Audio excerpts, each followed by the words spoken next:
Do you ever wonder how much time you truly have left after 73? Not in a dark way, not in a fearful way, but honestly, realistically, each year starts to feel more precious, each season carries more weight, and the truth is, your body is already giving you answers. Right now, today, through small signs that most people never notice until it's too late. Some people at 73 are still vibrant, sharp, and full of energy. They walk with confidence. They move with purpose. They wake up each morning ready to engage with life. But others at the same age are struggling, slowing down, feeling weaker, wondering if this is just what aging looks like. The difference isn't luck. It isn't genetics. It's not about expensive treatments or complicated medical interventions. The difference lies in 7 specific signs that scientists say can actually predict longevity. And here's what might surprise you. None of these signs require a doctor's visit, a blood test, or any special equipment. They're things your body quietly does every single day. Before we dive in, I need you to do something. Hit that like button right now, subscribe if you haven't already, turn on the bell, because what you're about to learn could genuinely change how you experience the rest of your life. These aren't theories. These aren't guesses. These are scientifically proven indicators that medical experts use to predict health and lifespan after 73. Now, let's talk about the 7 signs your body uses to tell you exactly how long you might live. Sign number 1. How easily you stand up from a chair. Try something right now. If you're sitting, stand up. But here's the challenge. Don't use your hands. Don't push off armrests. Don't lean forward and use momentum. Just stand straight up using only your legs. Can you do it? This one movement tests legs, core, balance, and coordination simultaneously. If you can stand smoothly without hand assistance, your internal systems work remarkably well. But if you struggle, need to push with hands, feel off balance, it may mean your muscles are aging faster than they should. Barbara is 72, lives in Atlanta. For years, she never thought twice about getting up from a chair. Then, one evening at a restaurant with friends, when it came time to leave, she reached for the table edge to push herself up. Everyone else stood easily. Barbara needed that table. That moment stayed with her. Not from embarrassment, but because she realized something had changed. Her legs weren't supporting her the way they used to. So, she started practicing. Every morning she'd sit on a chair and stand up 10 times. No hands, just legs. The first week was hard. She had to hold the chair for balance. By the 3rd week, she could do 5 repetitions without help. By the 2nd month, all 10. And something else changed. She stopped worrying about chairs, about stairs, about whether she could trust her own body. Medical researchers use this exact test to predict fall risk and overall mobility. They call it the sit-to-stand test. If you can do it smoothly, your leg muscles, core strength, and balance all work together properly. The beautiful thing? This ability can be rebuilt. Just 5 minutes of daily sit-to-stand exercises, holding a chair at first if needed, can dramatically improve this fundamental skill. Ask yourself, when you stand from a chair, do your legs do the work? Or have your arms quietly taken over?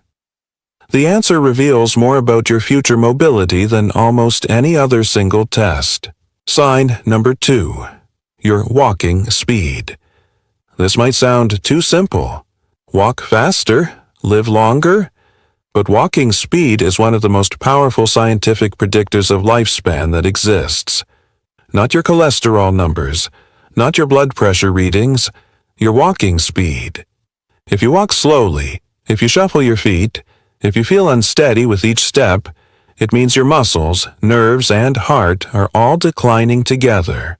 But if your pace remains steady, even if it's not lightning fast, your body is functioning remarkably well. Your legs stay strong. Your heart pumps efficiently. Your brain communicates smoothly with every muscle. Doctors call walking speed a mirror of overall health. Think about that. Just by watching how someone walks across a room, medical professionals can estimate their cardiovascular function, muscle strength, balance ability, and even cognitive health. Helen is 76, lives in Portland. 2 years ago, she noticed something subtle. When walking through the mall with her daughter kept pausing, waiting. At first, Helen thought her daughter was window shopping. Then, one afternoon, the truth hit. She was the one falling behind. That realization stung. But instead of accepting it as inevitable aging, Helen made a decision. She started walking every morning, just around the block at first, then 2 blocks, the whole neighborhood. Within 6 weeks, her pace improved. Within 3 months, she was walking faster than she had in years. Not because she took medication, not because of some expensive program, just consistent, daily movement. The best part? You can rebuild this. Daily walks, simple stretching, balance practice. All of these restore the speed you might have lost. Right now, think about your own walking. When you cross a street, do you feel rushed by the signal? When someone calls your name from another room, can you move toward them confidently? Or do you hesitate, worry about balance, feel your feet dragging? Your walking speed isn't just about legs. It's about how your entire body functions as one connected system. And if you're still walking with purpose and steadiness after 73, that's not luck. That's your body telling you it's still strong. Sign number 3, your grip strength. Make a fist right now. Squeeze it as tight as you can. How does that feel? Strong and firm, or weak and shaky? This simple action tells doctors more about your health than you might imagine. Grip strength isn't just about hands. It reveals muscle strength throughout your entire body. It shows blood circulation to your extremities. It demonstrates whether nerves communicate properly with muscles. Studies show something remarkable. Seniors with strong grip strength live longer, stay independent longer, avoid the early frailty that robs so many people of their golden years. Robert is 74, lives in Seattle. Robert always took pride in his handshake. Firm, confident, strong. But about a year ago, he noticed something. Opening a jar of pickles took more effort. Carrying grocery bags from the car felt heavier. He couldn't quite twist the cap off his medication bottle without struggling. At first, Robert dismissed it. Just getting older, he thought. Then his doctor tested his grip strength during a routine checkup. The measurement came back lower than expected. Much lower. The doctor explained that declining grip often signals muscle loss throughout the body, and muscle loss leads to weakness, falls, reduced independence. That conversation changed everything. Robert started simple exercises, squeezing a tennis ball while watching television, using light hand weights. Even carrying his own groceries became intentional practice. 6 months later, his grip strength improved nearly 30%. Not just his hands. His whole body felt stronger. If your grip has weakened significantly, it could signal that muscles throughout your body are aging faster than they should. But here's the encouraging part. Grip strength responds quickly to training. Hand squeezers, light weights, even just opening your own jars and carrying your own bags. All of these rebuild strength. Think about your own hands. Can you open jars without help? Can you carry a shopping bag without your hand trembling? Can you hold things firmly without feeling like they might slip? Your grip is a window into your body's overall vitality. And if you're still holding strong after 73, you're doing better than you realize. Sign number 4. Your emotional resilience. Most people ignore this. They think longevity is only about physical health, but emotional strength matters just as much as muscle strength. After 73, people who stay positive, socially connected, and mentally engaged tend to live significantly longer. Why? Because loneliness and chronic stress weaken your immune system. They strain your heart. They accelerate aging at a cellular level. William is 78, lives in Denver. 5 years ago, his wife passed away. For months afterward, he barely left the house. He stopped calling friends, stopped going to his weekly card game. His daughter noticed he was declining, not just emotionally, but physically. He moved slower, spoke less, seemed smaller. One afternoon, his daughter suggested he volunteer at the local library. William resisted, but eventually agreed to try it for 1 week. That 1 week turned into months. He organized book donations, helped people find resources, chatted with visitors. Slowly, energy returned. His smile came back. When William went back to his doctor, his blood pressure had improved. Inflammation markers decreased. The doctor asked what medication he'd started. William laughed and said, "I started caring about something again." Your emotional state isn't separate from physical health. They're deeply connected. When you feel isolated or purposeless, your body responds with inflammation and immune suppression. But when you stay engaged and optimistic, your body releases chemicals that promote healing. Ask yourself, are you still curious about the world? Do you have conversations that energize you? Do you laugh regularly? Or have you withdrawn, stopped reaching out, let relationships fade? Your mind is one of your greatest health tools. Sign number 5. Your ability to maintain balance. Scientists say balance might be the single clearest indicator of longevity. If you can stand on one foot, even for just a few seconds, your brain, nerves, and muscles still communicate beautifully. But if you wobble immediately or can't stand on one foot at all, it may signal higher risk for falls and long-term decline. Balance isn't just about not falling. It's sophisticated coordination between your inner ear, vision, leg muscles, core strength, and your brain's ability to process all that information instantly. Dorothy is 75, lives in Phoenix. About a year ago, she noticed she was holding onto walls more often. When walking down the hallway, her hand would drift to the wall without thinking. When standing at the kitchen sink, she'd lean against the counter. Small changes, barely noticeable. But there. Then, one morning, while reaching for a coffee mug on a high shelf, Dorothy felt herself sway. Just slightly. But it scared her. She realized her balance was slipping away. So, Dorothy started practicing. She'd stand at the kitchen counter, lift one foot off the ground, hold it as long as she could. At first, 3 seconds was her limit, then 5, then 10. Within 2 months, she could stand on one foot for 20 seconds without holding anything. Her confidence returned. She stopped worrying about stairs, about uneven sidewalks, about whether she could trust her own body in space.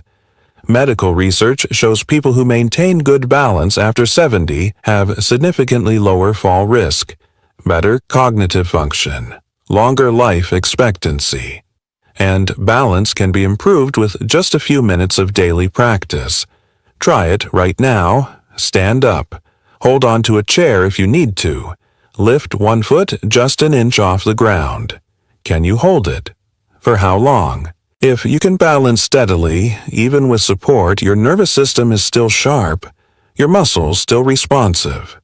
Those are all signs you're aging well. Sign number 6. Your sleeping patterns. How well you sleep at night says more about your longevity than most people realize. Sleep isn't just about rest. It's when your body repairs itself, strengthens your immune system, and clears toxins from your brain.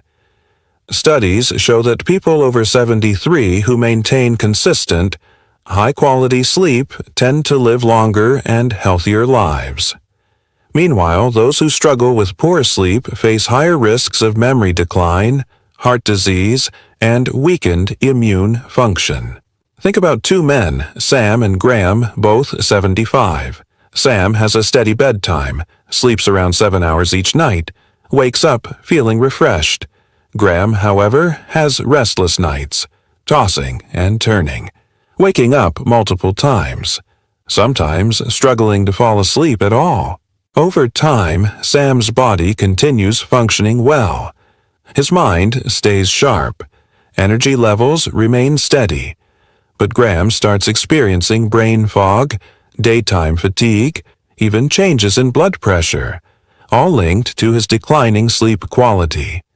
If you wake often during the night, have difficulty staying asleep, or feel exhausted even after hours in bed, don't brush it off. Your body is telling you something. Poor sleep can be linked to stress, poor diet, lack of physical activity, or even undiagnosed conditions like sleep apnea. The good news, sleep quality can be improved. Simple changes make a huge difference. Reducing screen time before bed, sticking to routine, getting natural sunlight in the morning, avoiding heavy meals at night. Margaret is 74, lives in Boston. For years, she struggled with sleep. She'd lie awake for hours, mind racing, wake up at 3 a.m. and couldn't fall back asleep. She felt exhausted every day. Then she made small changes. Dimmed the lights an hour before bed, stopped watching television in the bedroom, started walking outside every morning to reset her circadian rhythm. Within 2 weeks, her sleep improved. Within a month, she was sleeping through the night, and with better sleep came better memory, better mood, better energy. Sleep isn't just about feeling rested. It's about keeping your body and mind functioning at their best. So, tonight, pay attention to how you sleep. If you wake up tired, struggle to stay asleep, or feel like your sleep has changed in recent years, it's time to make adjustments. Because how well you rest today might just determine how strong and healthy you stay in the years ahead. Sign number 7. Your appetite and eating habits. The way you eat after 73 is one of the strongest indicators of how long you might live. A healthy appetite and well-balanced diet keep your body strong, your immune system resilient, and your energy levels high. But a sudden loss of appetite or poor eating habits can signal underlying health issues. Consider two women, Margaret and Susan, both 74. Margaret enjoys her meals, eats a variety of fresh, whole foods, maintains steady weight. She looks forward to preparing meals and feels energized throughout the day. Susan, however, has noticed she just isn't as hungry as she used to be. She skips meals, relies on processed foods, has unintentionally lost weight over the past year. What she doesn't realize is that her declining appetite isn't just a small change. It's a red flag that her body may not be absorbing nutrients properly, which could weaken muscles, slow metabolism, even affect her immune system. Decreased appetite in older adults is often linked to underlying health concerns, digestive issues, hormonal changes, even early signs of cognitive decline. And when you're not eating enough, your body starts breaking down muscle, leading to weakness, frailty, increased risk of falls, and illness. Robert is 76, lives in Seattle. About 6 months ago, he noticed he was eating less and less. Food just didn't taste the same. He'd make a meal and only eat half. He told himself it was fine, that older people don't need as much food. But then his daughter visited and noticed he'd lost significant weight. His clothes hung loose. His face looked gaunt. She convinced him to see a doctor. Turns out Robert had developed a mild zinc deficiency, which was affecting his taste and appetite. The doctor prescribed a simple supplement and encouraged him to eat more protein-rich foods. Within weeks, Robert's appetite returned. His energy improved. His strength came back. If you've noticed changes in your eating habits, feeling full too quickly, lack of interest in food, unexpected weight loss, it's important to take action. Eating well after 73 isn't just about staying full. It's about giving your body the nutrients it needs to function properly. Focus on whole, nutrient-dense foods. Stay hydrated. Don't ignore a shrinking appetite. It could be your body's way of telling you something needs attention. Ask yourself, are you still enjoying your meals? Are you getting enough protein, fiber, and healthy fats? Or have you noticed a decline in your appetite and energy? The way you eat today has a direct impact on how strong and independent you'll be in the years ahead. So let's recap the 7 signs. Walking speed. Grip strength, ability to stand from a chair, emotional resilience. Balance. Sleep quality and appetite. These are your body's most honest messages. They tell you exactly where you stand and what you need to work on. And here's the best part. Every single one can be improved with simple daily habits. You're not too old. You're not too late. Your body can still grow stronger. Your mind can stay sharp. Your life can stay full. Helen improved her walking speed at 76. Robert rebuilt his grip strength at 74. Barbara regained her ability to stand at 72. William rediscovered purpose at 78. Dorothy restored her balance at 75. Sam fixed his sleep at 75. Margaret regained her appetite at 74. If they can do it, so can you. Thank you for watching today. Leave a comment below and tell me, which of these 7 signs surprised you?